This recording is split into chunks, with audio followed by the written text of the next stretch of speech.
Hello guys and welcome to Skynomics academy.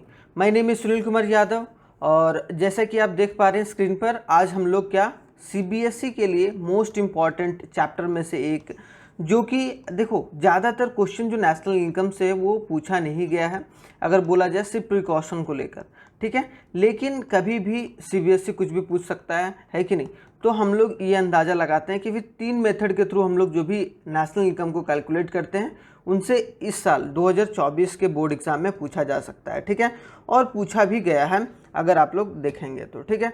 तो यहाँ पर हम लोगों को ये पता लगाना है कि आखिरकार क्या मेथड होता है, किन मेथड के थ्रू हम लोग नेशनल इनकम को मेजरमेंट करते हैं। 3 मेथड के बारे में पढ़ेंगे, वो आगे अभी हम लोग डिस्कस करेंगे। प्रोडक्ट मेथड, इनकम मेथड और एक एक्सपेंडिचर मेथड। तीनों पर अलग अलग वीडियो आएगा, मतलब पार्ट 1 प्रोडक्ट मेथड से, फिर इनकम, फिर एक्सपेंडिचर, और उसके बाद जो लास्टली जो बहुत मोस्ट इंपॉर्टेंट है प्रिकॉशन की, क्या क्या प्रिकॉशन लेना चाहिए जब भी हम लोग क्या करते हैं नेशनल इनकम को कैलकुलेट करते हैं।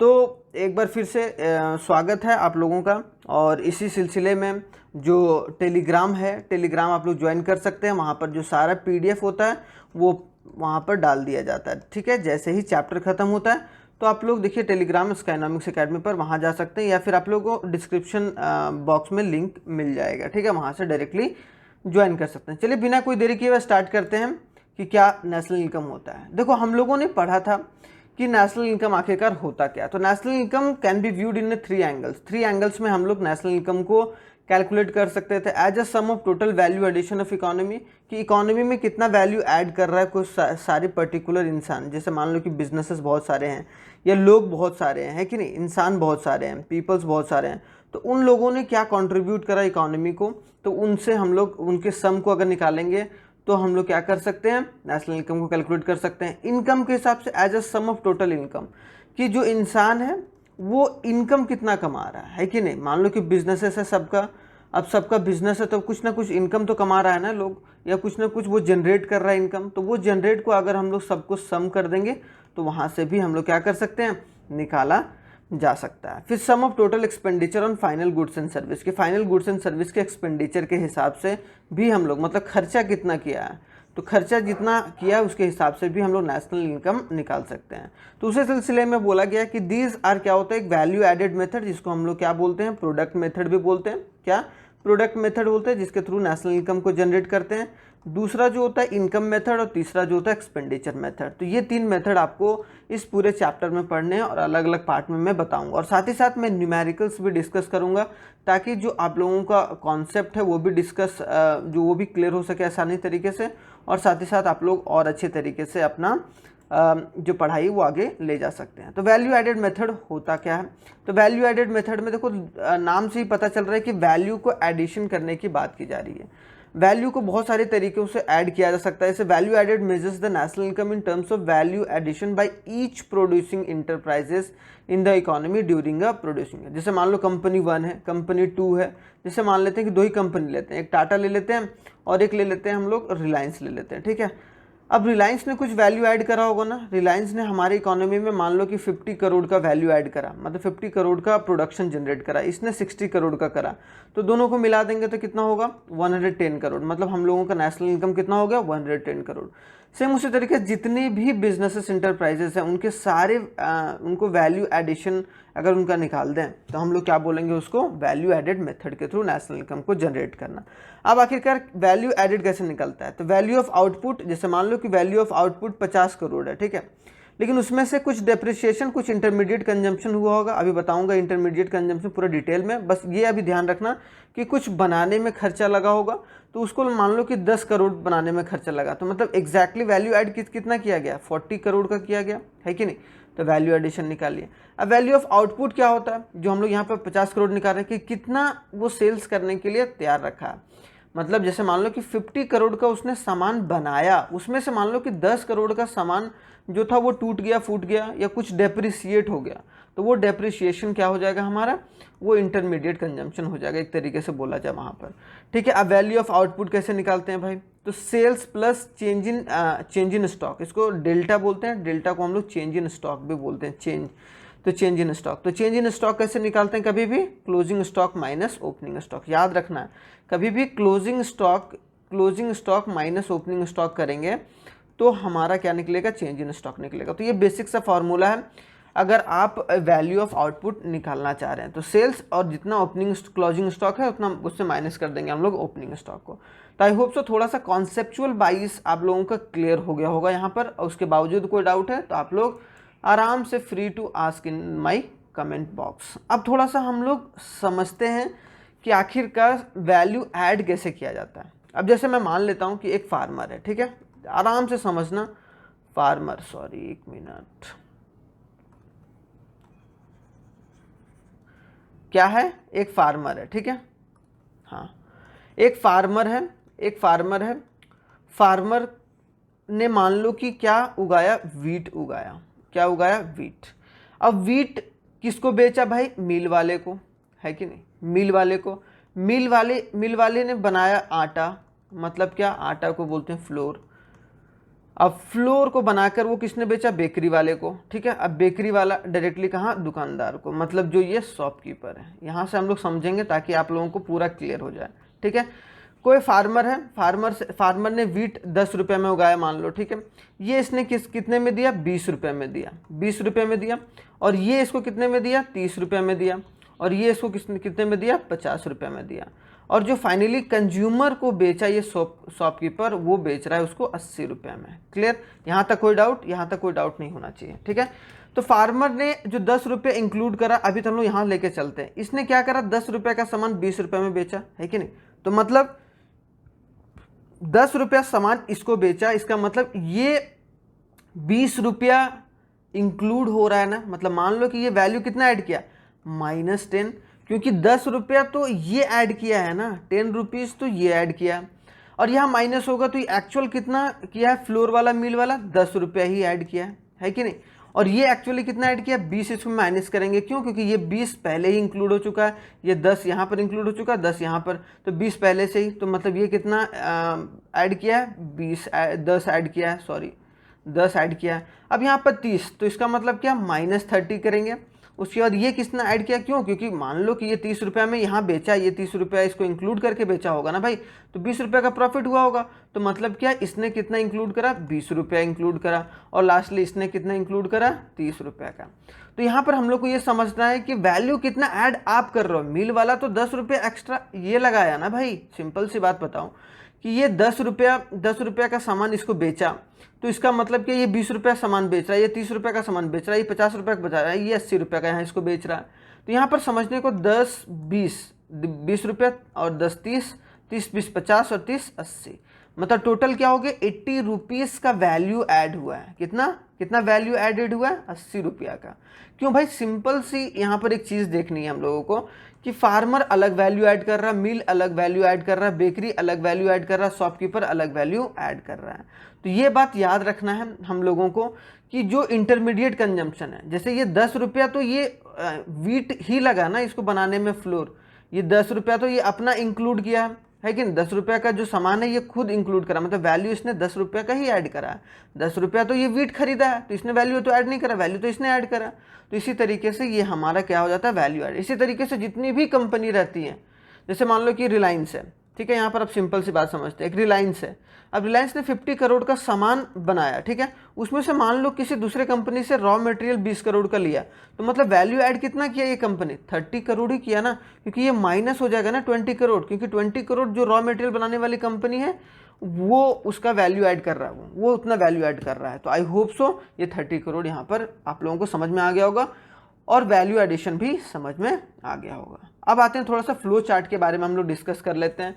तो फ्लो चार्ट आप लोगों को पता होना चाहिए कि वैल्यू एडेड मेथड का फ्लो चार्ट होता क्या है। तो यहाँ पर बोला गया कि पहले हम लोग क्या निकालेंगे, GDP at a market price. क्या निकालेंगे, GDP at a market price. इसमें क्या क्या ऐड होता है, जीडीपी कैसे निकलता है, GDP at a market price निकलता है जितना भी ग्रॉस वैल्यू एडेड हुआ है। ग्रॉस वैल्यू एडेड मतलब क्या, जितनी भी कंपनी, एक कंपनी मान लो रिलायंस ने 30 करोड़ का वैल्यू ऐड करा, ठीक है, 30 करोड़ का वैल्यू ऐड करा, मतलब उसका जीवीए कितना हो गया, जीवीए ऑफ रिलायंस 30 करोड़, है कि नहीं, 30 करोड़।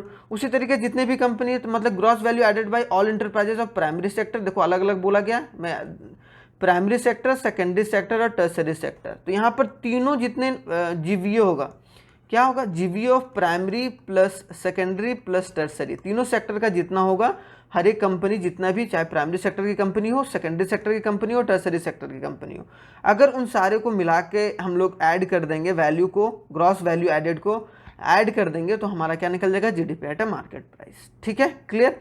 मुझे पहुंचना है NNP at a factor cost. अब याद रखना, NNP at a factor cost कभी भी अगर नेशनल इनकम के बारे में पूछ देगा तो हमेशा आप लोग याद करोगे, हमेशा आप लोग याद रखना कि अगर बोला कि नेशनल इनकम कैलकुलेट करो भाई, तो नेशनल इनकम अगर कैलकुलेट करो वैल्यू एडेड मेथड से, तो तुम्हें कहाँ तक पहुँचना है, NNP at a factor cost तक पहुँचना है, इसमें कोई डाउट नहीं होना चाहिए। तो GDP at a market price पहले निकालनी है, उसमें माइनस करेंगे क्या, डेप्रिसिएशन, कि कुछ घाटा मतलब बनाया होगा 30 करोड़, उसमें कुछ ना कुछ मान लो कि 5 करोड़ का टूट फूट गया, तो मतलब कितना हो गया, 25 करोड़। तो 25 करोड़ एक हो गया net domestic product at a market price, ये निकल गया।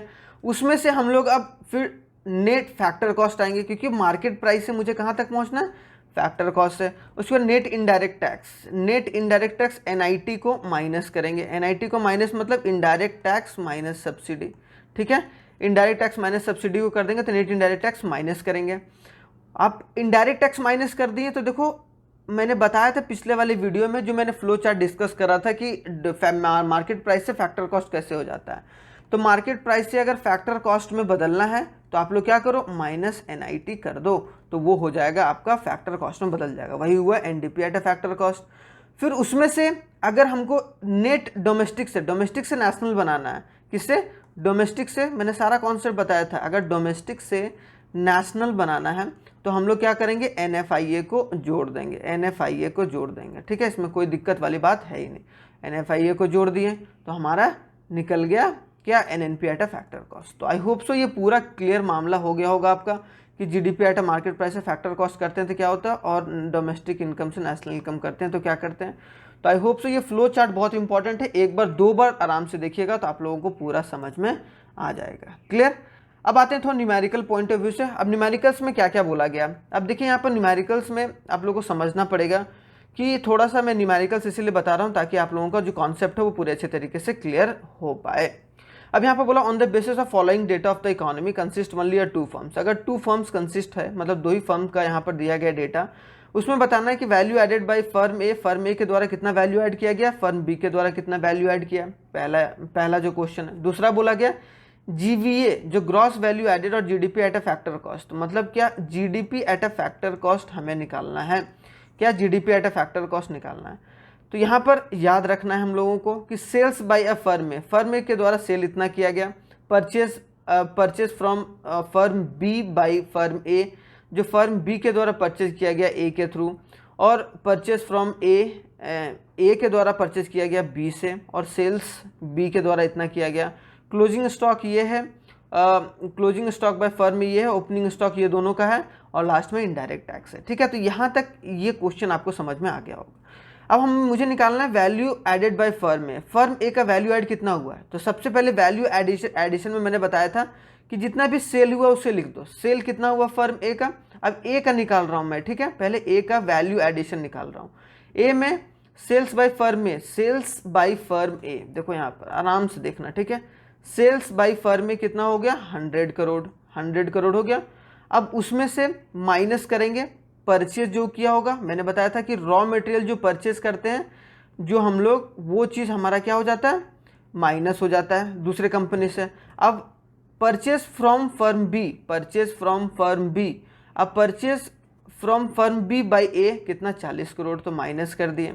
ठीक है, यहाँ तक। फिर change in stock, closing stock minus opening stock. अब क्लोजिंग स्टॉक कितना है भाई, तो यहाँ पर देखो प्लस कर देंगे क्लोजिंग स्टॉक ऑफ फर्म ए कितना है, closing stock 20 crore, 20 crore closing stock है, ये ले चुका है, ठीक है, जो रेड में है। और ओपनिंग स्टॉक कितना ए का 25 है, तो 20 माइनस 25 निकल गया ना। तो ये हम लोग क्या निकाल रहे हैं कि value added by firm A, 100 minus 40 कितना हो गया, 60, और 60 प्लस यहाँ पर क्या हो गया, -5 आ गया, -5 आ गया तो कितना हो गया, 55 लाख। 55 लाख क्या आ गया, ए कंपनी ने क्या करा कि वैल्यू को ऐड करा। सेम उसी तरीके से फर्म बी का निकालना है। अब फर्म बी का निकालने के लिए मैं एक अलग मार्कर ले लेता हूं ताकि आप लोगों को कोई दिक्कत ना हो। चलो ब्लैक ही ले लेते हैं। फर्म, अब बी, अब देखते हैं बी का, अब ए का ले लिए, अब बी का ले लेते हैं, बी का। तो बी का मतलब क्या भाई कि सेल कितना किया बी, अब बी कितना सेल किया, अब देखो यहाँ पर बी ने सेल कितना करा 200 करोड़ का, तो 200 करोड़ ले लेते हैं शांतिपूर्वक से। अब इसने परचेज कितना करा फ्रॉम ए, क्या ठीक है, फ्रॉम ए, देखो purchase from A by firm B, firm B कितना परचेज किया रॉ मटेरियल 60 करोड़ का, ठीक है। अब प्लस क्या कर देंगे, closing stock minus opening stock, देखो यहाँ फॉर्मूला भी लिखा गया है, closing stock minus opening stock, closing stock कितना है बी का 35 और ओपनिंग स्टॉक कितना है 45, तो 35 माइनस 45, 35 माइनस 45, आराम से समझना, मज़ा आ जाएगा भाई, बता रहा हूँ। तो 200 माइनस 60 कितना हो गया 140 करोड़, 140 लाख, और उसके बाद माइनस कितना होगा 10।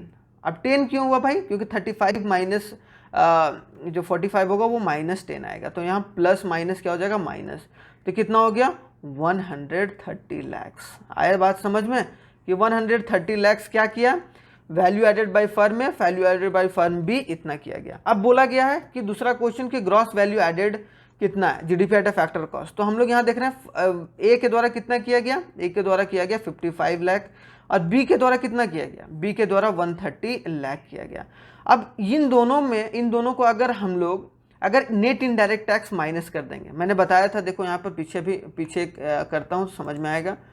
देखो यहाँ पर क्या किया गया, यहाँ पर क्या किया गया, इनडायरेक्ट टैक्स माइनस किया गया है कि नहीं, यहाँ पर इनडायरेक्ट टैक्स माइनस किया गया है NDP at a factor cost निकालने के लिए।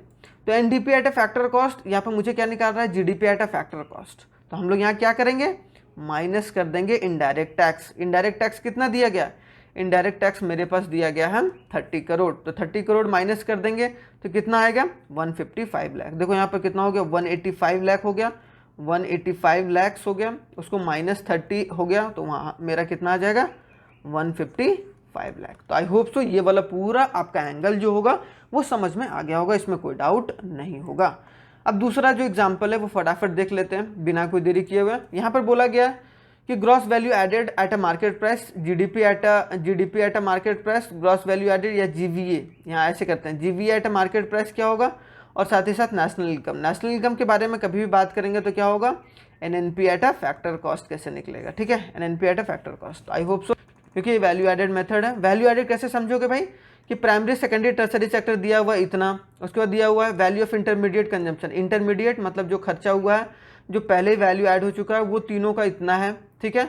अब उसके बाद इनडायरेक्ट टैक्स इतना है, कंजम्पशन ऑफ फिक्स कैपिटल का कंजम्पशन इतना है, factor receive from the resident NFIA इतना है, factor paid to non resident को इतना किया गया, इन दोनों को माइनस करके, और सब्सिडी रिसीव्ड और सब्सिडी छूट जो मिला है वो ये है, ठीक है। तो हम लोगों ने gross value added market price, तो gross value of the different sector कि जितना ये तीनों ऐड हुआ होगा 8 और 2000 मतलब 8 1000 हो गया, 1300 हो गया ना, 1300 1300 लैक्स आ गया।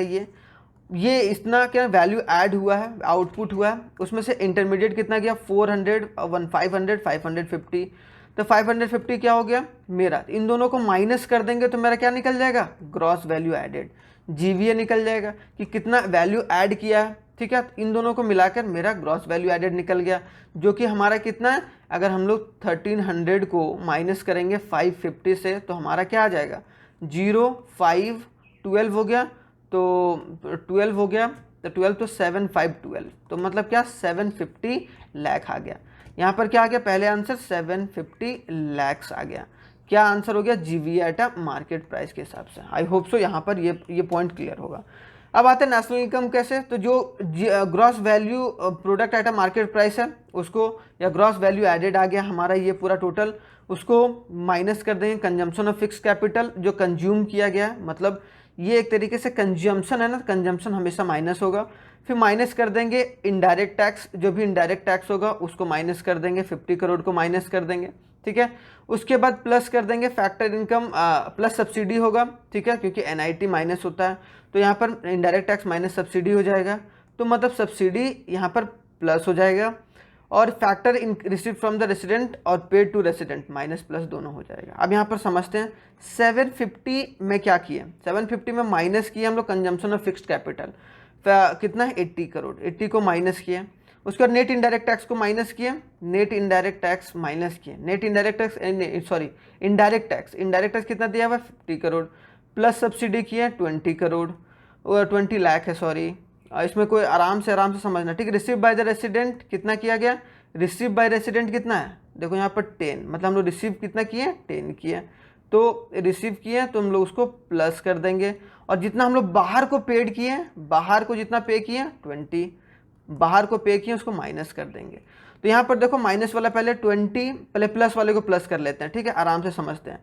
तो यहाँ 750 और 20 और 10, तो मतलब 780 हो गया, तो 780 लाख आ गया, माइनस 80 और 50, 80 और 20 100, 100 और 30 130, 130 और 2 और 150, 150 को माइनस कर देंगे, तो कितना आ गया, 150 को माइनस किए तो 630 आ गया, ठीक है। तो 630 लाख हमारा क्या हो गया, एक तरीके से हमारा नेशनल इनकम हो गया। तो आई होप सो सारे आपका जो भी क्वेरी होगा वो आपका क्लियर होगा और आसानी तरीके से समझ में आया होगा।